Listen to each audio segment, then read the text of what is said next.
Episode की शुरुआत में हम देखते हैं कि शहर में पेट्रोलिंग चल रही होती है। पर तभी वहां पर एक काइजू हमला कर देता है और पूरे शहर में इमरजेंसी घोषित कर दी जाती है। और लोगों को सेफ जगह जाने के लिए कहा जा रहा होता है, बाकी सभी लोगों को उस शहर से दूर रहने के लिए भी कह दिया जाता है। तब हम देखते हैं फोर्सेस वहां आ जाती हैं और चेक करने लगती हैं कि काइजू के आसपास कोई प्रेजेंट तो नहीं है। और जब उन्हें इस चीज़ की कंफर्मेशन मिल जाती है कि कोई ह्यूमन नहीं है, तब वो उस काइजू पर मिसाइलों से हमला कर देते हैं। तब सभी लोग ये सब कुछ लाइव देख रहे होते हैं और एक लड़की कहती है आखिरकार इस पर कौन सी डिवीज़न आएगी। यह चीज़ योकोहामा में हो रही है तो वहाँ पर ज़रूर थर्ड डिवीज़न ही जाएगी। और तब हम देखते हैं हेलीकॉप्टर से थर्ड डिवीज़न नीचे उतरती है और वो लोग उतरते ही काइजू पर गोलियों से हमला करना स्टार्ट कर देते हैं, जिससे उस काइजू को चोट लाने लगती है। और तब थर्ड डिवीज़न की कैप्टन काइजू की छाती में अपनी तोप से होल कर देती है, जिससे वो काइजू पूरी तरह से फट जाता है और उसकी बॉडी पार्ट्स पूरे शहर में फैल जाते हैं।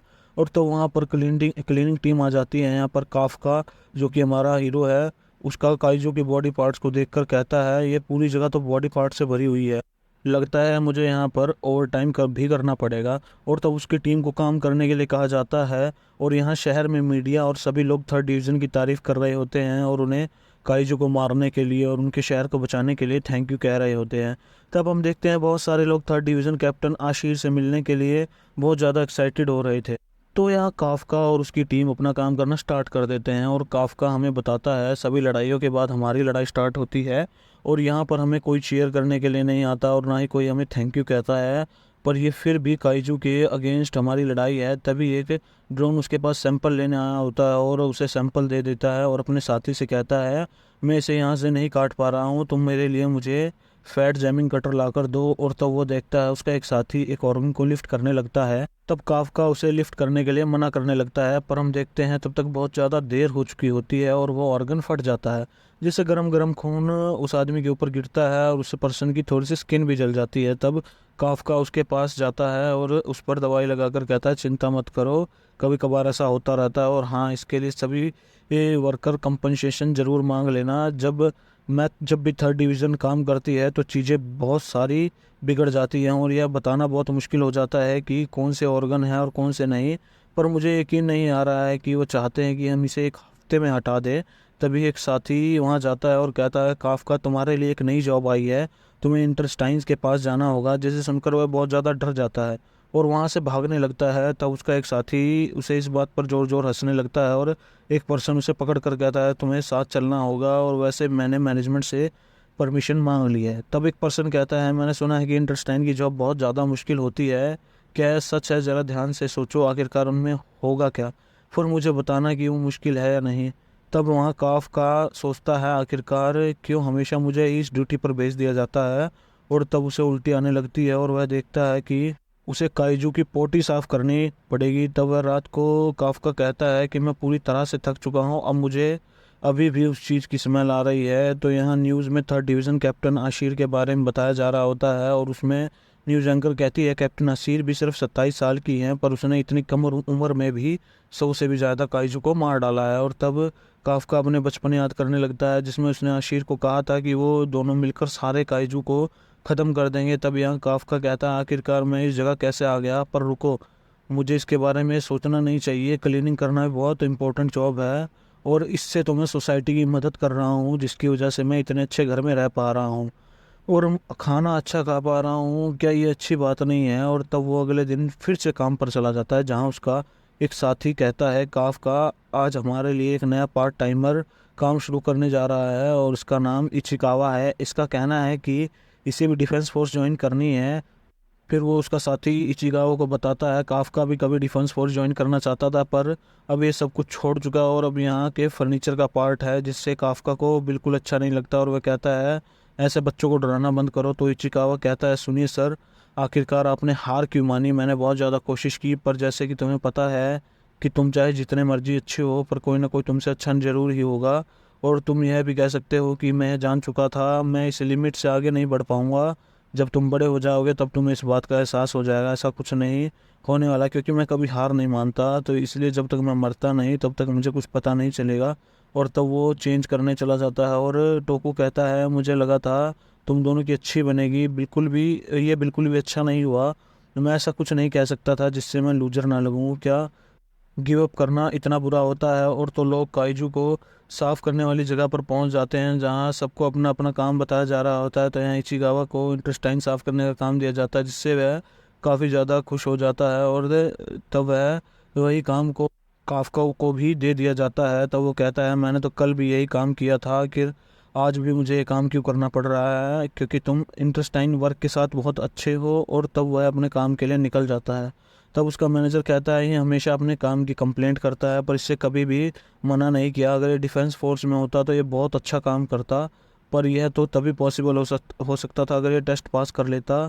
और तब वो सभी लोग काम करने के बाद खाना खाने चले जाते हैं। और यहाँ हम देखते हैं इचिकावा का मन काम की वजह से ख़राब हो रहा था, जिसे देखकर काफ्का बहुत ज़्यादा खुश हो रहा था। और तब उसका भी मन ख़राब होने लगता है। तो वो इचिकावा से कहता है क्या तुम अपने साथ लंच लाए हो?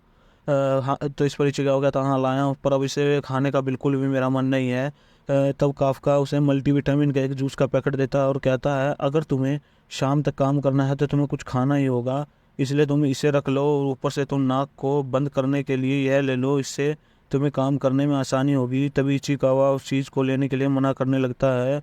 तब काफ्का उसे ज़बरदस्ती उसे पहनाने की कोशिश करने लगता है। उसके बाद वह सभी लोग काइजी को पोटी को साफ़ करने का काम करने में लग जाते हैं। और काम ख़त्म होने के बाद वो वहाँ से चले जाते हैं। तब यहाँ काफ्का का कुछ इंस्पेक्शन चल रहा होता है। तो वो कहता है शुक्र है आखिरकार सबसे बदबूदार जॉब ख़त्म हो गई। तब इचिगावा वहाँ आ जाता है और काफ्का कहता है क्या तुम मुझसे बदला लेने आए हो, क्योंकि मैंने लंच में तुम्हारे साथ जो किया था। तो इस पर इचिगावा कहता है ऐसी बात नहीं है, मैं तो आपका शुक्रिया अदा करने आया हूँ, क्योंकि आपकी वजह से ही मैं अपने पहले दिन टिक पाया हूँ, इसलिए थैंक यू। और हाँ, डिफेंस फोर्स की एप्लीकेशन के लिए वो लोग एज लिमिट 32 कर रहे हैं, क्योंकि उन्हें और ज़्यादा यंग लोग नहीं मिल पा रहे हैं। वैसे मैं आपको यह तो नहीं बता सकता कि आप अपनी लाइफ के साथ क्या करोगे, पर जब आपने पहले कहा था कि आप हार मान चुके हो तब आप बहुत ज़्यादा उदास लग रहे थे, पर मुझे इससे कोई फ़र्क नहीं पड़ता। और अगर मैं गलत हूँ तो आप इस चीज़ को यहीं छोड़ सकते हैं, मुझे उससे कोई प्रॉब्लम नहीं है। तो इसलिए गुड नाइट इचिगावा, थैंक यू, तुम सच में बहुत अच्छे हो। ऐसा कुछ नहीं है। पर तभी एक काइजू उनके ऊपर वहाँ पर हमला कर देता है, और जैसे ही वह इचिगावा को खाने वाला होता है काफ्का उसे बचा लेता है। लेकिन काइजू तभी फिर से इचिगावा पर हमला कर देता है, और इस बार भी काफ्का उसे लात मारकर दूर फेंक देता है। और वह इचिगावा को कहता है इचिगावा जल्दी यहाँ से भाग जाओ, जैसे ही तुम सेफ हो जाओगे वैसे ही डिफेंस फोर्स को इसके बारे में बता देना। पर इस पर इचिगावा कहता है पर आप अकेले इस चीज़ से नहीं लड़ पाओगे, अगर तुम्हें यहाँ रुके तो हम दोनों ही मर जाएंगे। तुम डिफेंस फोर्स ज्वाइन करना चाहते हो ना, तो आखिरकार तुम यहाँ पर क्यों मरना चाहते हो, इसलिए यहाँ से भाग जाओ। और तभी इचिगावा वहाँ से भाग जाता है, और काफ्का उस काइजू का ध्यान अपनी ओर खींचने लगता है, वह भागने लगता है। तब हम देखते काइजू भी उसका पीछा करने लगता है, और काफ्का उससे बचते हुए एक बिल्डिंग में घुस जाता है, जहाँ से वो काइजू अंदर नहीं आ पा रहा होता। और तब काफ्का वहाँ की एक खिड़की से बाहर कूद जाता है, और हमें एक फ्लैशबैक दिखाया जाता है जहाँ शीरो रो रही होती है। और काफ्का कहता है हमारा घर, हमारा स्कूल, सब कुछ तबाह हो गया, मैं उस काइजू को नहीं छोड़ूंगा, और उसकी वजह से तो मैं अपना गेम भी फिनिश नहीं कर पाया। तो इस पर आशिरो कहती है कि तुम इस वजह से सैड हो कि तुम अपनी गेम को नहीं पूरा कर पाए। तो इस पर काफ्का कहता है नहीं, मैं इस वजह से सैड हूँ क्योंकि मीको जो कि तुम्हारी बिल्ली थी वो मर चुकी है। और तब वो दोनों ही अपने शहर को देखने लगते हैं, और वह एक साथ डिफेंस फोर्स ज्वाइन करने की बात करते हैं। तब काफ्का कहता है ठीक है, तो चलो देखते हैं कौन सबसे कूल डिफेंस फोर्स ऑफिसर बनता है। तो चलो फिर मिलकर काइजू को हराते हैं। और यहाँ काफ्का उस काइजू से बचते हुए सोचता है जो हमने पता किया वो इस तरह नहीं था। और तब हम देखते हैं कि वो काइजू बिल्डिंग तोड़कर उसके पीछे आ जाता है, और काफ्का लड़ने के लिए तैयार हो जाता है और सोचता है मैं इस काइजू से नहीं डरता, मैं तो मुझे तो इसकी लातों पर हमला करना चाहिए। तब काइजू उसे उड़ा देता है और उसकी टांग तोड़ देता है। तब काफ्का वहाँ से भागने की कोशिश करने लगता है, पर वहाँ से हिल नहीं पा रहा होता। तभी काइजू उसे खाने लगता है, पर हम देखते हैं इशिकावा उस काइजू के मुंह पर हमला कर देता है, जिससे काफ्का बच जाता है। तब काफ्का कहता है क्या तुम पागल हो, आखिर तुम यहाँ पर वापस क्या करने आए?